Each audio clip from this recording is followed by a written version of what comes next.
tàu kiểu bóng mò dân dân cá gì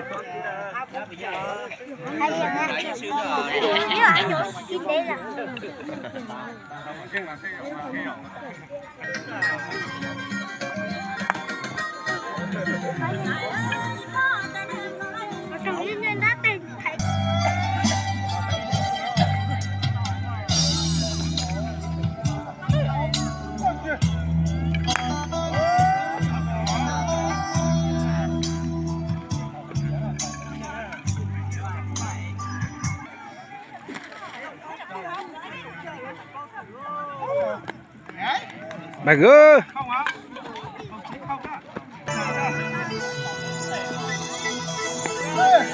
bà o lu lu chỉ là con tàu tê thì pé nè tàu lúc nào giờ lúc chuột chỉ rồi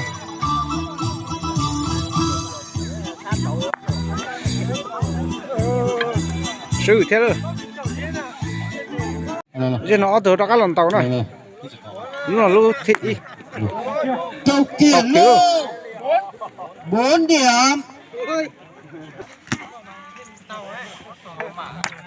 mấy lúc này trâu đó 4 thứ nhất. lúc này giờ lúc trâu chỉ nữa tới lúc kia luôn chơi cá sẽ dừng siêu.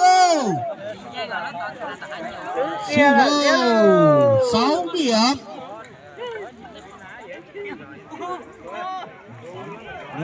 Nếu mà ô lúc kia ô phải luôn điểm.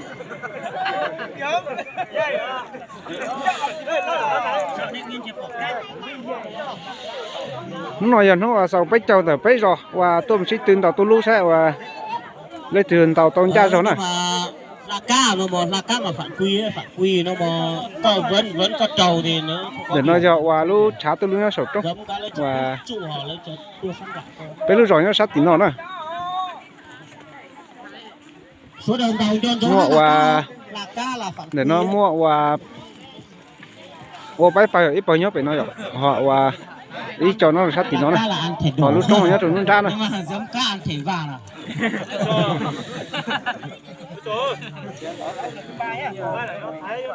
đàn tàu lúc thịt pê đó vòng 6 lần cuối cùng ô 6 điểm trong ta chỉ riêng là sư đó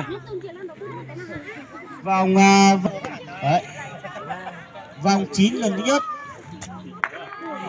đấy lù luôn 10 điểm.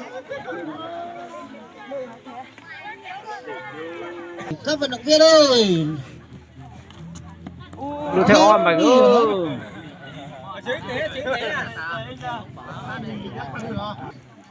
bây giờ trên tàu lúc khẩn từ đó dưới dành cho sư mà lúc nọ sư luôn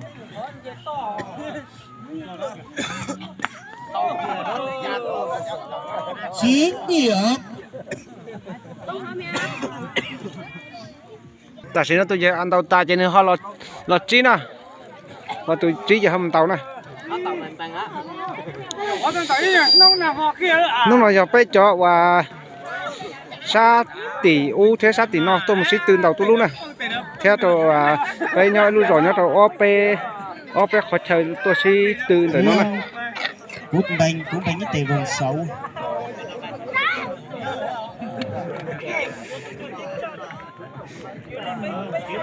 nhưng mà bây giờ sát tỷ nó này nhớ lúc rồi thì bây tôi một xí từ rồi lấy và cho và nhớ tôi sa lúc rồi sa đầu nó thế lúc rồi sa tổ u bố tổ à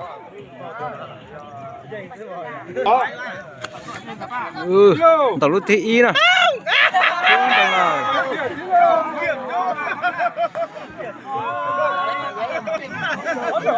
mà thấy tụi mình tàu trên này chỉ trâu nè chỉ tàu lúc đây là thiệt trâu nè Lần thứ hai lúc thiệt o trâu kiểu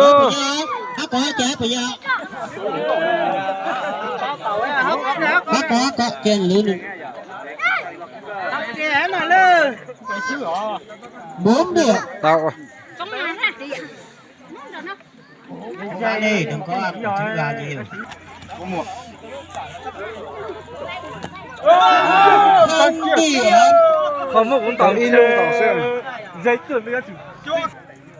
Tàu luôn vòng hai không? Trâu khí luôn. Tàu chúng ta luôn rồi nó. Chết chả.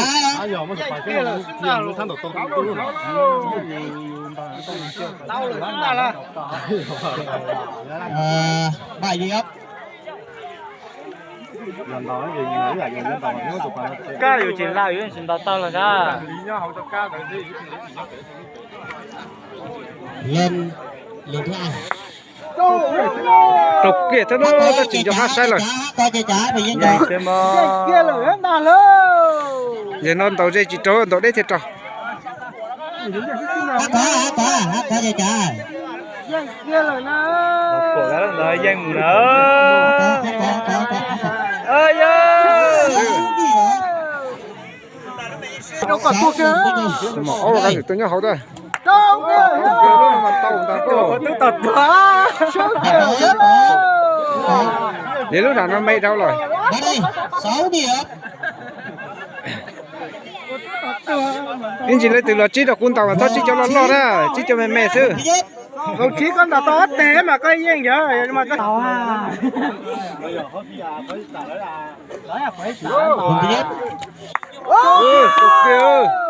Chạm luôn Có chơi bây giờ. Rồi nó mày giang xứ luôn.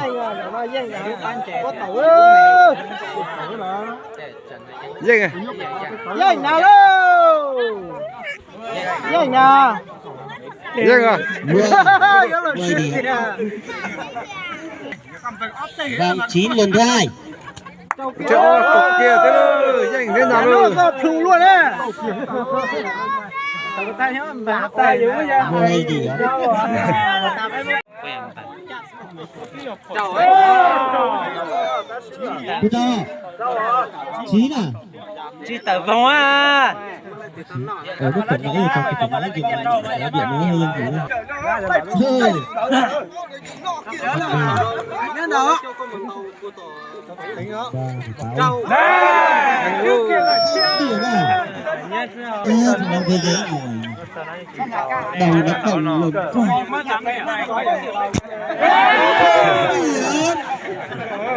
Lên trai. Đi ập lâu. Chân đại lực chế luôn. Thời gian xin mưa nhưng mà chế sợ. Thời câu to nó. Nè chánh á. Ô con tàu nó còn ta mà giờ nó thấy già đâu.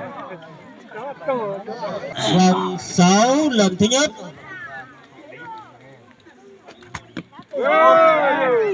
Không điểm.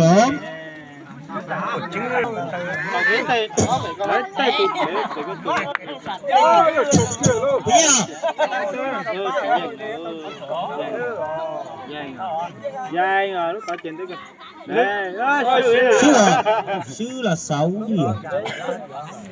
Đi rằng tàu hát trầu à. Không điểm.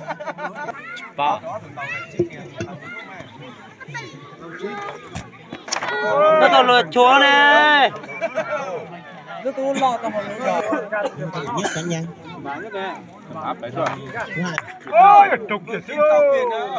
Của gì hả? Sư à. Sư thế à. Sư là ta là gì? Có. Sư à. Này giờ sư. Này. 9 điểm. Sư à. Sư à. Mà 10 điểm này.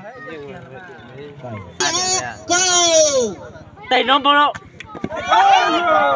Không điểm.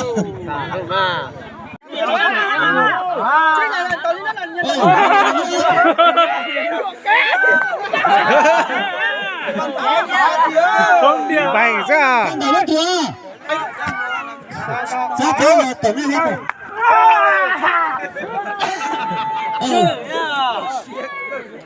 Ba điểm. Không điểm. Chia 3. Thằng tua.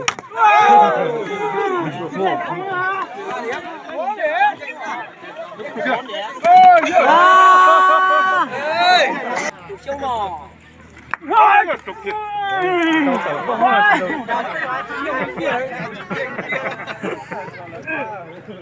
Cái kết hả nào? Tiền luôn. Có cái lúc đó ha. Cái này ơi. Chia.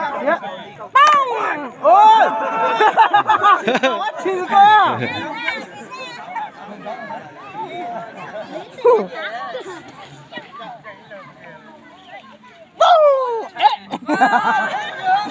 Đến tôi chỉ chơi luôn là lên. Câu á, câu chết chị ơi.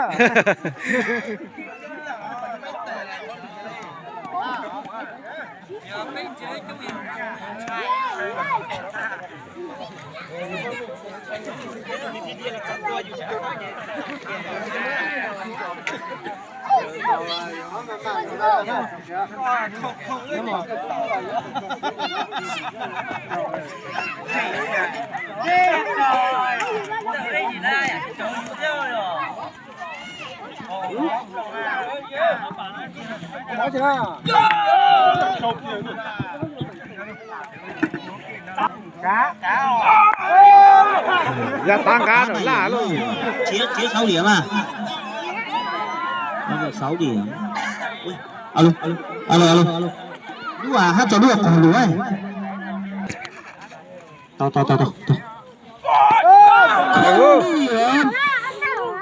Cô nhắc cùng có gì số chiều. Đánh chết luôn.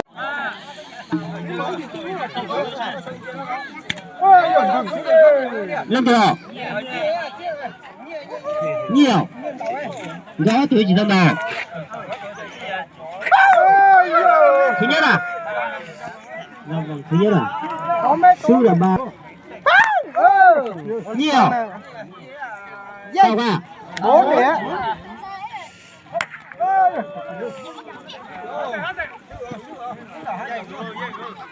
Sư à? 3 điểm. Con còn trâu kéo đó. Nó mà hết to quá. Gì là to luôn. Dây kia rồi hello. Nhiều không được à? Lên được. Dây hết rồi luôn. Có. To 7 điểm à? Vâng rồi. Nhiều của con á. Đây nhau kể đấy.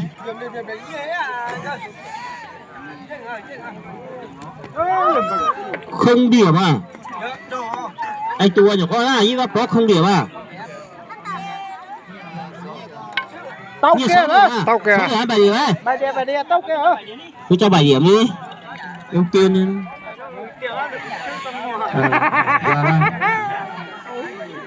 7 thì. Tôi tưởng phút sau bé nói à? Không điểm. Rồi. Cho con 6 điểm đi. Đã thống nhất như thế.